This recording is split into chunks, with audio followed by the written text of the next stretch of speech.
El carbón, savia negra de la industria. Minas, paisajes forjados a pico y pala. Mineros, tan enraizados en la realidad asturiana que se hace difícil imaginar que no lo hayan estado siempre. Sin embargo, la industria del carbón, como todas, tuvo un origen. En 1789 describía Carreño de esta forma el descubrimiento del carbón en Asturias. Tomó fuego hará unos 50 años el monte Carballín, y habiendo ocurrido la casualidad de comunicarse una de las minas de carbón de piedra que contiene, adquirió tal incremento que conservó la lumbre por espacio de 5 meses. Jovellanos, comisionado por el Ministerio de Marina para estudiar la riqueza minera de Asturias, elaboró un informe entusiasta. No hay lugar en el mundo con semejante riqueza mineral. Hay aquí carbón para abastecer muchos siglos toda Europa, pues no bajan de 500 las minas que podrían explotarse aquí. La Marina decide en consecuencia enviar a Asturias al ingeniero Fernando Casado de Torres para poner en marcha un proyecto de explotación industrial del carbón.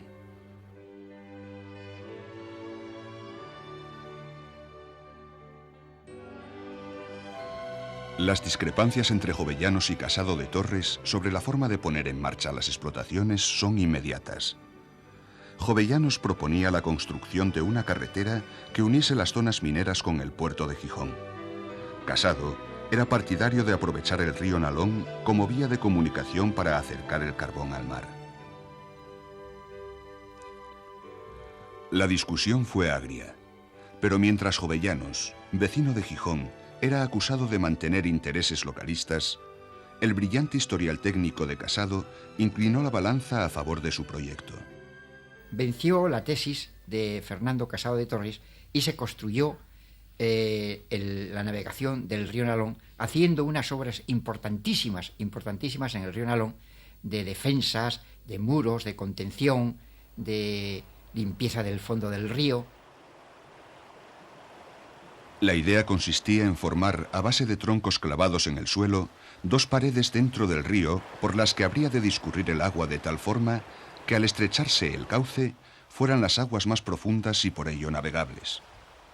El cauce sería, sin embargo, lo bastante ancho para permitir el cruce de 2 chalanas en ambas direcciones, una descendiendo cargada por el río y otra curso arriba en busca de nueva carga. En cada lancha que bajaba por el río Nalón iban 6 hombres. Podía cargar 200 quintales de carbón, las grandes, y las pequeñas unos 50. No se pesaba, sino que simplemente por la capacidad de la lancha y por lo que entraba, se suponía que se había cargado y bastaba. Y entonces, cuando bajaban, claro, era mucho más fácil, como es natural, a favor de la corriente, y tardaban entre 3 días cuando estaba el tiempo bueno y 5 días cuando había dificultades de bajada. Pero la subida, en los casos más fáciles, tardaban 15 días en subir el río. Las minas se abrirían a la orilla del río para minimizar los desplazamientos por tierra. Esto se vino prácticamente abajo en 1800, cuando una noche en un temporal de esos desatado de Asturias, el río se había convertido en un auténtico torrente y se llevó por delante embarcaciones, muros, paredes y claro, cuando volvieron otra vez al día siguiente a intentar arreglarlo, aquello era tan devastador que ya se pensó definitivamente en que no se podía continuar adelante esta tensión. Jovellanos había tenido razón, pero la oportunidad había sido desaprovechada. La carretera que él proyectó tardaría más de 50 años en ser realizada. La explotación del carbón, el negocio más lucrativo de la época, y con él el consiguiente desarrollo industrial, quedaron paralizados hasta que mediante la Real Orden de 1825 se creó la Dirección General de Minas, designándose como comisario de minas e inspector minero de Galicia y de Asturias al alemán Guillermo Schulz. Su nombramiento resultó ser de trascendental importancia, pues este hombre traza un completísimo mapa geológico, dando a conocer la región con tanta o mayor precisión que cualquier otra cuenca europea. A partir de este momento, el camino queda expedito para que inversores extranjeros, deseosos de hacer fortuna, vengan a buscar el carbón escondido bajo estos montes, un carbón del que precisaban las industrias nacientes en el País Vasco, Cataluña y Andalucía, y de cuyo abastecimiento podía surgir el despertar económico de Asturias. Menos de 40 kilómetros separaban las principales zonas hulleras asturianas del mar. Pero esos 40 kilómetros se convertían en una enorme distancia para un carbón que, para llegar a puerto, debía ser trasladado en alforjas por cuestas empinadas y senderos estrechos a lomos de mulas y caballos. Alejandro Aguado, judío sevillano nacido en 1791 y emigrado a Francia con el absolutismo, decide volver a España a la muerte de Fernando VII e invertir en nuestra tierra. Aguado compró numerosas concesiones mineras en Langreo. Consciente del problema de las comunicaciones, en 1838 comenzó la construcción de la anhelada carretera que habría de permitir el paso de los carros cargados de mineral desde la cuenca de Langreo hasta el puerto de Gijón. La carretera llamada La Carbonera, que aún hoy se utiliza, fue finalizada en 1842 y Aguado vino a Asturias para inaugurarla. Pero Aguado muere en Gijón el mismo día que la carretera va a ser inaugurada. A las 7 de la mañana estaban en una mina o estaban en el depósito de carbón. Cargaban los carros, que tardaban en cargar los 2 carros 1 hora. Y entonces después desayunaban y hacia las 8:30 se ponían en camino hacia Gijón. Al Berrón llegaban a las 2 de la tarde. Comían en el Berrón y luego seguían, hasta en 6 horas más se plantaban en Gijón. Según la época del año y cómo estuviera de luz tal, iban ya al puerto directamente a descargar o esperaban a la mañana siguiente para hacer la descarga.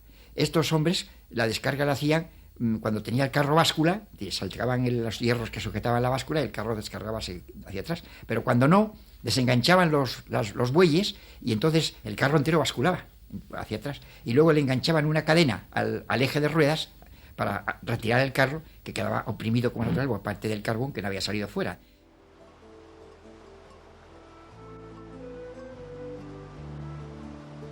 Alejandro Aguado impuso un portazgo tan elevado a los carros que deseaban utilizar la carretera que resultaban tan poco rentables como las mulas utilizadas hasta entonces.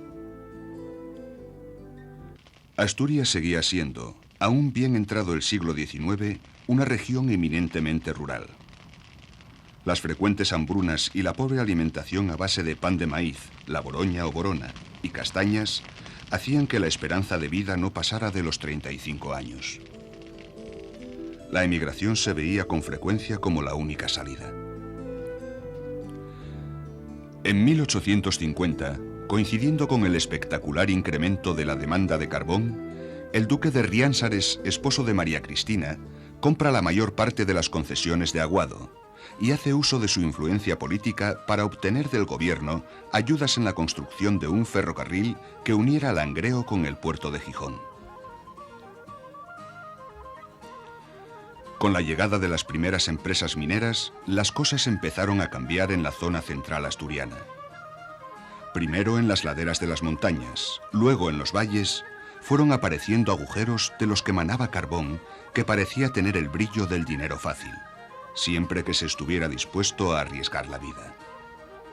El campesino empezó a compaginar ambas labores. Las largas jornadas de trabajo en el campo se alternaban con otras, no menos largas, de trabajo bajo tierra. La buena marcha que comenzaban a disfrutar las explotaciones hace que el modelo mixto obrero-campesino pronto se muestre insuficiente. En las zonas mineras hay poca mano de obra y esta mano de obra es evidentemente de carácter campesino. Esto va a configurar un tipo de obrero característico de la minería asturiana hasta aproximadamente los primeros 15 años del siglo XX. Este obrero mixto es bastante conocido, muchos obreros de este tipo perduraron, incluso hasta casi la actualidad. Combinaban el trabajo en sus caserías, es decir, el trabajo campesino, con el trabajo como proletarios en las minas. Esto configura un tipo de obrero que es difícil de disciplinar, con unos hábitos de trabajo muy relajados y que evidentemente era todo lo contrario de lo que desearían tener los propietarios de las minas. Era un trabajador que cuando tenía labores campesinas no iba a su trabajo. Los dueños de las minas, decididos a buscar obreros ligados por entero a las empresas, emprendieron un reclutamiento de mano de obra por todo el país. La respuesta no se hizo esperar. Sumida la nación en la pobreza, las minas actuaban como un imán para los más desfavorecidos, que, desconocedores de la dureza del trabajo, creían poder encontrar en ellas una forma rápida de enriquecimiento. Nada más lejos de la verdad. Estas gentes desarraigadas sufrían unas lamentables condiciones de vida. Las viviendas de los primeros proletarios, húmedas y oscuras, se repartían entre pequeños barracones construidos por las empresas y las pensiones de las villas. La alimentación no era mejor entre estos hombres, mujeres y niños que trabajaban 12 y 14 horas diarias. Además, numerosas empresas redondeaban sus beneficios al pagar en vales que solo eran canjeables por comida en sus economatos. Bares y tabernas hacían su agosto. José Suárez, ingeniero de la época, consideraba al vino un regenerador de fuerzas que se pierden en las rudas faenas de las minas, pero el alcohol no era sino el último escape en un medio de enorme dureza. Durante una buena parte del siglo, las explotaciones se abrían y cerraban tras cosechar sonoros fracasos debido a problemas de todo tipo.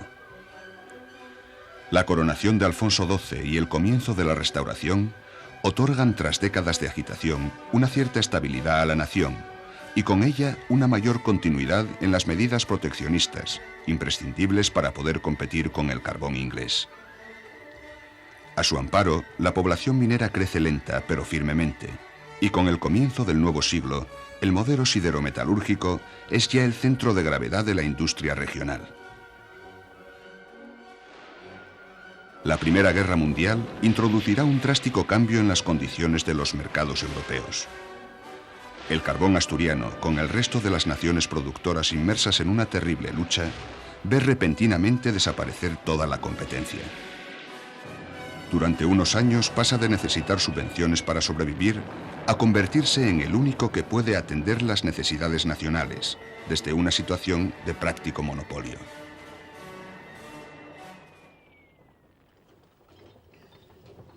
Los chamizos se multiplican. Obreros de todas las partes acuden a la región. La población minera pasa de 15.000 a 40.000 almas. De las minas fluye un río de dinero. Pero solo se vive el presente. Cualquier cosa negra, tierra o pizarra, se hace pasar por carbón que se vende a precios exorbitantes, arruinando la reputación del mineral de tal forma que los compradores, a partir de entonces, acudirán siempre que puedan a otros mercados, aunque sean más caros. Y tras la guerra, la crisis siempre latente regresa con más fuerza que nunca. Los orígenes de esta crisis hay que buscarlos en el periodo comprendido entre 1850 y 1880, que resultó crucial en las esperanzas de desarrollo de la industria regional. La hulla asturiana nunca había podido competir con la inglesa ni siquiera con la ayuda de medidas proteccionistas.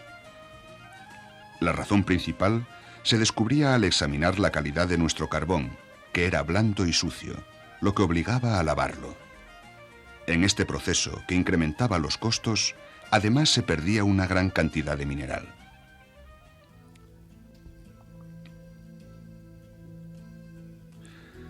Al amparo del carbón aparecen también nuevos e insospechados oficios.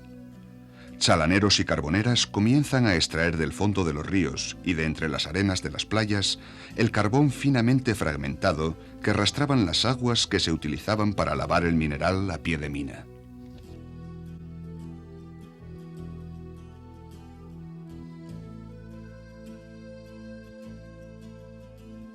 Pero en 1850 eran necesarias 10 toneladas de carbón para conseguir una de hierro, por lo que, como dijo un ingeniero de la época, el mineral de hierro ha de ir siempre a la busca del carbón. Y esta década vio el nacimiento de las primeras metalúrgicas asturianas, ubicadas en los valles del Caudal y del Nalón, para aprovechar el carbón a pie de mina. En el Valle del Caudal se instaló la fábrica de Mieres Sociedad Anónima, impulsada por Numa Guilú, mientras que en el Nalón, un riojano hijo de campesinos, Pedro Duro, creaba Duro y compañía junto a su hermano y otros socios. Estas siderurgias asumieron los gravísimos problemas de transporte que padecía la región. La ruta que seguía el hierro para llegar a Valladolid se efectuaba en carros que debían superar las tremendas pendientes que nos separaban de León, donde el material era cargado en ferrocarril hasta su destino.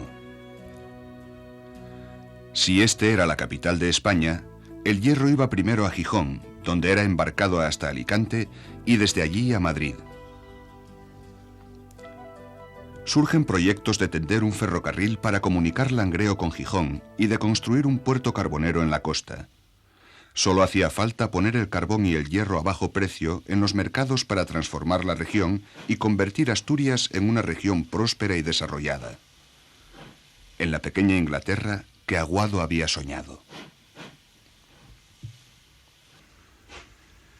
La fiebre de las comunicaciones surge simultáneamente en los valles del Nalón y del Caudal, que proyectan independientemente su unión por ferrocarril con Gijón. En el Nalón, Riánsares hizo uso de su influencia política para obtener del gobierno ayudas en su construcción. En el Caudal, es la Compañía Anglo-Asturiana, dispuesta a aprovechar la inmensa riqueza carbonífera de Asturias y ante la incomprensible tardanza que se observaba en el desarrollo de esa fuente de poder nacional, la que acomete las obras.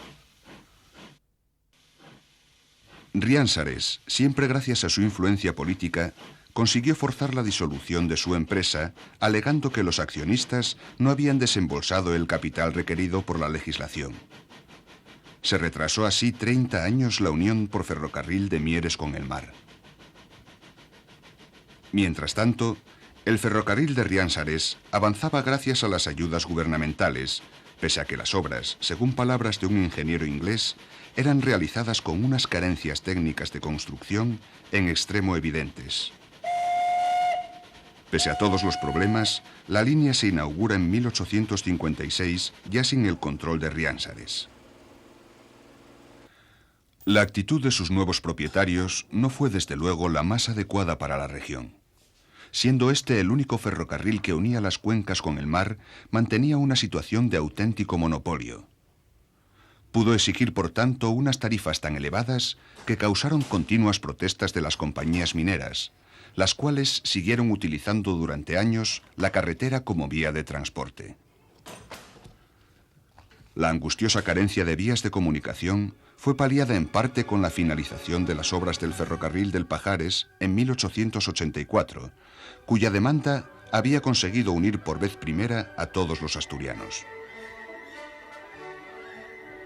No obstante, este tramo de vía fue el último en incorporarse a la red nacional cuando bien debería haber sido el primero, ya que Asturias poseía el carbón que el resto de la nación necesitaba.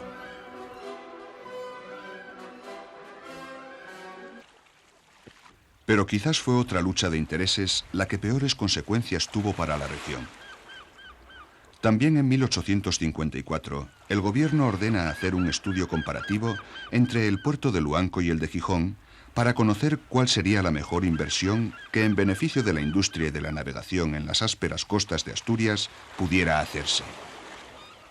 Se inicia entre Luanco y Gijón una dura lucha que se prolongará durante 10 años, pues ambas villas comprendían la excepcional importancia de la decisión. Estaba en juego el lugar donde se concentraría una parte de la riqueza de la provincia. Un informe técnico del ingeniero González Regueral, que también se encargará del trazado del ferrocarril a través del Pajares, decidió al gobierno a favor del Musel, obra presupuestada en más de 13 millones de pesetas. El tesoro público estaba en dificultades y por ello requirió el apoyo de los industriales y del pueblo de Gijón para la construcción del puerto. Por fin, Tras años de espera, parece surgir el dinero con el que llevar a cabo la obra. Desgraciadamente, en ese momento aparece un proyecto alternativo al puerto del Musel que dividirá nuevamente la región. Lo que se quería ahora era ampliar el viejo puerto. Los defensores de este proyecto, que se autodenominarán apagadoristas, nombre del antiguo muelle, el apagador, se enfrentan a los muselistas en una lucha que apasiona y divide. Se llega incluso a afirmar que un puerto grande como el Musel sería innecesario por la pequeñez de la industria nacional. Mientras tanto, por falta de abrigos, el puerto seguía siendo utilizable solamente durante los meses de verano. Los barcos quedaban varados durante la bajamar y se empleaban hasta 15 días en las labores de carga. Las cosas solo empiezan a cambiar a partir de 1887, cuando los empresarios mineros se habían organizado y empezaban a ampliar el puerto de Avilés, que podía pasar así a ser el mayor de Asturias. El nuevo puerto de Gijón prestó sus primeros servicios en 1907. Las discusiones habían retrasado 4 décadas la entrada en funcionamiento de esta obra esencial para Asturias. Los retrasos acumulados en la construcción de ferrocarriles y puertos dificultaron la comercialización del carbón asturiano y, en consecuencia, la creación de capitales necesarios para instalar aquí otras industrias. A partir de 1880, nuevos modelos de altos hornos entran en funcionamiento en el País Vasco.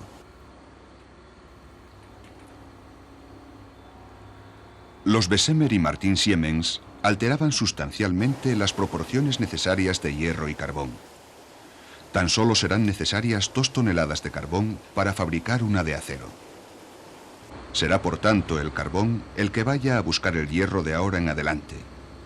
El liderazgo industrial se trasladará gracias a la técnica a las zonas donde exista este mineral.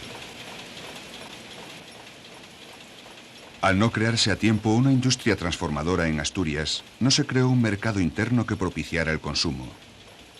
Nada se demandaba, por lo tanto, en la región, y los barcos que salían cargados de carbón tenían que volver vacíos a puerto, lo que incrementaba el precio de los fletes e hizo perder a la hulla asturiana cualquier posibilidad de competencia frente al carbón inglés.